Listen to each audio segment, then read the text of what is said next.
ऐसा है कि आप तो कार्यकर्ता तो आवाज़-आवी चलती है। अब इन्होंने पिछले 9 सालों से एक नया तरीका अपनाया है, जो पहले कभी भी नहीं था। ईडी को पहले छोड़ दो, फिर सीबीआई को छोड़ दो और फिर उनको जोड़ दो। ऐसे बहुत सारे नेता हैं, बहुत सारे बड़े-बड़े नेता हैं, जिनके ऊपर यही आरोप करते थे, यही देवेंद्र फडणवीस बहुत कुछ बोलते थे। आज उनके साथ मंत्री हैं, तो उनकी धुलाई मशीन में वो ऐसा करते रहते हैं। लेकिन मेरा सवाल उनको ये है, कर्नाटका में आपकी सरकार थी, आपके मुख्यमंत्री थे, आपके उप मुख्यमंत्री थे, आपके मुख्यमंत्री और दोनों उप मुख्यमंत्री कांग्रेस में आ गए, उसकी चिंता करिए। मैंने हमेशा कहा है, वक्त बदल रहा है और हवा बदल रही है, टोपी संभालो आप लोग। ये बिल्कुल स्पष्ट है कि जो मीडिया में बातें छोड़ी जाती हैं, ये वो सारा उसका वो जवाब था। भाजपा को हराना है, नरेंद्र मोदी जी को हराना है, जहाँ जहाँ भाजपा सत्ता पे उनको हराना है, और इसलिए भी हराना है क्योंकि वो देश को लूट रहे हैं, वो राज्य को लूट रहे हैं, ये मुंबई को लूट रहे हैं। तो उसके लिए हमको सबको साथ में चलना पड़ेगा। ये संदेश लेके कल हमारी मीटिंग भी हुई है और यही संदेश मीडिया में उन्होंने, दोनों ने कहा, दोनों नेता ने खुद केसी वेणुगोपाल पहले बोले और फिर उद्धव जी ने भी इस बात को रिपीट किया और हम भी रिपीट कर रहे हैं कि ये बीच बीच में जो शगुफे छोड़े जाते हैं वो छोड़ो, वो उनको उनकी हार नज़र आ रही है, इसलिए वो इस तरह के हथकंडे करते हैं।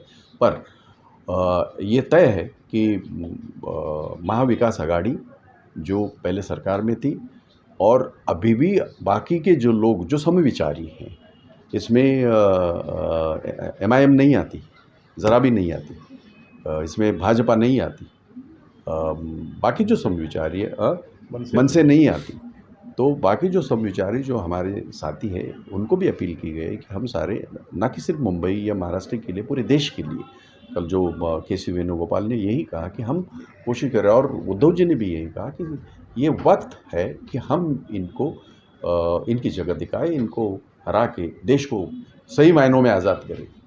आज किरीट सोमैया जी ने एक प्रेस कॉन्फ्रेंस लिया जहां पर उन्होंने ठाकरे परिवार पर आरोप लगाते हुए कहा है कि ठाकरे परिवार ने 10,000 करोड़ रुपए का खर्चा जो है मुंबई मेट्रो का बढ़ा दिया है। ऐसा है कि किरीट सोमैया को आप लोग इतना सीरियसली कब से लेने लगे, मेरे समझ में नहीं आता। किरीट सोमैया का अगर आपने पूरा ये देखा है पास्ट, तो याद अगर होगा, ये वही किरीट सोमैया जी हैं जो ईवीएम की मशीन कंधे पे लेके दर बदर भटक रहे थे और आप लोगों के सामने आके कुछ न कुछ बहुत सारी स्टोरियाँ बताते। आज ईवीएम हो गए ठीक ठाक। ये वो किरीट सोमैया है, ये वही किरीट सोमैया है जो रेलवे के सिग्नल पे चढ़ के बहुत सारी बातें करते थे और कुछ न कुछ तिकड़मबाजी करते थे। आज कहाँ है? अब रही बात, देखिए, अगर कोई गलत है तो कोई भी नागरिक उठा सकता है, वो उनको पूरा अधिकार है, पर वो साबित करे, ना कि सिर्फ कोई चीज़। अगर आज मैं कोई बात नरेंद्र मोदी जी के बारे में बोलता हूँ तो मुझे 10 बार सोचना है। आज जो मैंने बातें की इसके बारे में, पुलवामा के बारे में, तथ्य सामने आए तब जाके मैंने बात की और आर्मी के लोगों ने कहा अभी आके। तो किरीट सोमैया का एक तरीका रहा है, जो मेन लोग हैं उनके ऊपर ये करो, साबित करो, कोई बात नहीं, फिर तो तब मैं कुछ वक्तव्य करूं तो उस बात का कोई ये रहेगा। सर, ऐसा भी कहा जा रहा है कि भ्रष्टाचार को खत्म करने के लिए किरीट सोमैया जैसे नेताओं की जरूरत है, इसमें आपकी क्या प्रतिक्रिया होगी? मैं तो हंस गया, यही मेरी प्रतिक्रिया। आजकल अगर नरेंद्र मोदी जी ये कहते हैं कि मैं भ्रष्टाचार मिटाने के लिए आया हूं, तो हंस पड़ेंगी, जनता हंस पड़ेगी। मैं तो हंस पड़ता था पहले दिन से। एक देश के प्रधानमंत्री जो ये कहते थे कि मैं चौकीदार हूँ और मैं झोला छाप हूँ, वो उनका कहना, मेरा नहीं, और मैं झोला उठा के निकल जाऊँगा, मैं तो फ़कीर हूँ। फ़कीर को 8,500 करोड़ का उड़न खटोला लगता है? इस देश में पहले तो नहीं हुआ। इतने सारे प्रधानमंत्री होके गए, वो पैसे अगर देश के सड़क बनाने के लिए, देश के पानी के लिए, देश के ये जो आज जिस तरह के ये वेदर चेंज से जो बदलाव आ रहे उसको खर्च होते तो शायद देश 2 कदम आगे चलता, पर नहीं, वो तो देश के मालिक बन के बैठे हैं। तो ऐसे सोच करने वाले जो लोग हैं उनके खिलाफ हमारी लड़ाई है, लड़ते रहेंगे। और इसके पहले भी तब गोरों के खिलाफ लड़े, अब चोरों के खिलाफ लड़ेंगे। सर, एक अहम सवाल है, अभी हाल ही में 2 दिन पहले की बात करें, गृह मंत्री अमित शाह जी इधर मुंबई के दौरे पे गए थे, जहाँ पे तकरीबन लोगों का वहाँ पे जमावड़ा लगा था, लेकिन इसी बीच आई थी खबर कि 13 जन लोगों की मौत हो गई लू की वजह से। इस पर आपकी प्रतिक्रिया क्या है और विपक्ष इस पर कोई जवाब नहीं? इसके पहले मैंने उसके प्रतिक्रिया किया है और मैं बता दूं, ये 13 का आंकड़ा भी झूठा है। हम तो कह रहे हैं इसके ऊपर SIT बिठाई, और असली आंकड़ा क्या है ये मैं नहीं कह रहा हूँ, वहाँ के लोग भी कह रहे हैं। और जिस तरह से सरकार पल्ले झाड़ रही है, सरकार की जिम्मेदारी, महाराष्ट्र भूषण किसका होता है? महाराष्ट्र सरकार का होता है। और जब आपने इसके पहले आशा ताई को आपने अवार्ड किया वहाँ गेटवे पे, तो आपने किसी को निमंत्रित नहीं, जो निमंत्रित आपके लोग थे उतने ही थे।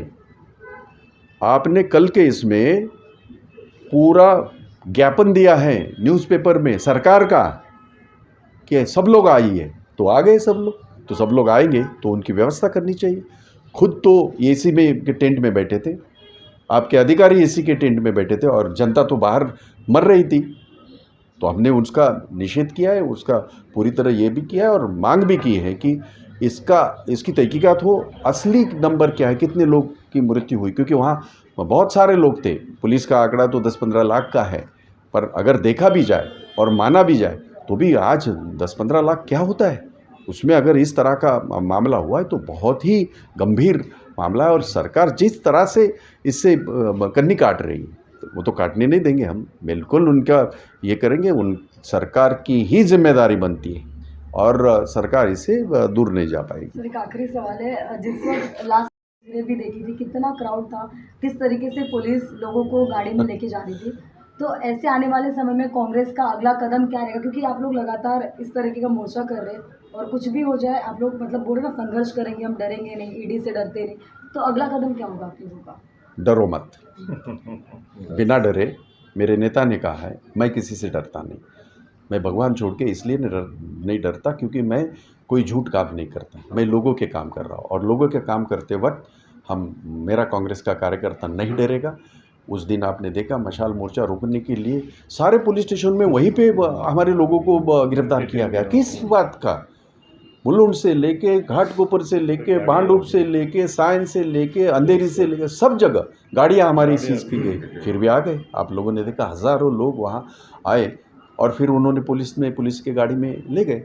आगे भी जाएंगे, पुलिस की गाड़ी में जाएंगे और पुलिस की गाड़ी में जाके भी आंदोलन करेंगे और इस प्रदेश को भाजपा से आज़ाद करेंगे।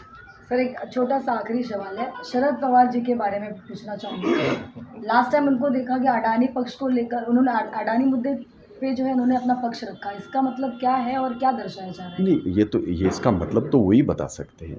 पवार साहब के बारे में मैं कोई बहस करूं, मैं इतना बड़ा नहीं हूं। वो अपने इसमें एक बहुत बड़े मंजे हुए इस देश के नेता हैं और बाबा साहब के संविधान ने वो अधिकार दिया है, वो अपनी बात तो रख ही सकते हैं।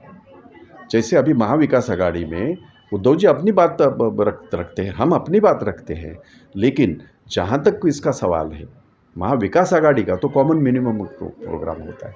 तो पवार साहब के किसी वक्तव्य के बारे में मैं कुछ ये करूँ, वो मैं अपने आप को उतना बड़ा नहीं समझता। लेकिन एक बात बताना चाहता हूँ, अदानी लुटेरा हैं जी। 20,000 करोड़ अदानी के जो खोखा कंपनी में जो गए वो किसके हैं, ये सवाल है।